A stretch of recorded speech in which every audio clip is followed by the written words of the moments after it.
અંકલેશ્વર તાલુકાના ભાદી અને બાકરોલ ગામમાં છેલ્લા ઘણા સમયથી દીપડાના આતંકને કારણે ગ્રામજનો ભયના માહોલમાં જીવી રહ્યા હતા. ખેતરમાં જતા ખેડૂતો અને મજૂરોમાં ભારે ફફડાટ ફેલાયો હતો. આ સ્થિતિને ધ્યાનમાં રાખીને વન વિભાગે દીપડાને પકડવા માટે માણસ સાથે પાંજરું ગોઠવ્યું હતું. આખરે ગઈકાલે રાત્રે ખોરાકની શોધમાં આવેલો દીપડો આ પાંજરામાં કેદ થઈ ગયો. સવાર થતાં જ દીપડો પકડાયો હોવાની ખબર મળતા ભાદી અને બાકરોલ ગામના લોકોમાં હાશકારો ફેલાયો હતો. વન વિભાગની ટીમે સ્થળ પર પહોંચી દીપડાને કબજે લઈને સલામત રીતે ખસેડવાની કાર્યવાહી હાથ ધરી. દીપડો કેદ થતાં હવે ગ્રામજનો ફરી નિર્ભય બની પોતાના ખેતી કામમાં લાગી ગયા હતા.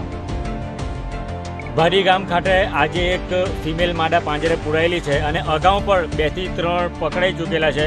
અને આ લેપર્ડના લીધે અમારા ગામના ખેડૂતોમાં એક ડરનો માહોલ રહે છે. તો વન વિભાગના અધિકારીને અમારી એક ગુજારિશ છે કે વધુમાં વધુ પાંજરા અમને મળે અને આ દીપડા જે છે તો એ પાંજરે પુરાય તો અમારા ભારી ગામના લોકોને એક રાહતનો શ્વાસ મળે. અને આ જે રસ્તો છે એ મેઇન રસ્તો છે ગ્રાઉન્ડ માટે આવવા જવા માટે, ગામ માટે, નોકરીવાળા લોકો માટે આવવા જવા માટે. તો એક ગુજારિશ કરું છું કે વધુમાં વધુ પાંજરા મળે અને જલ્દીથી જલ્દી જેટલા પણ દીપડા છે એ પાંજરે પુરાય અને અમારા ગામના લોકોને રાહતના શ્વાસ મળે.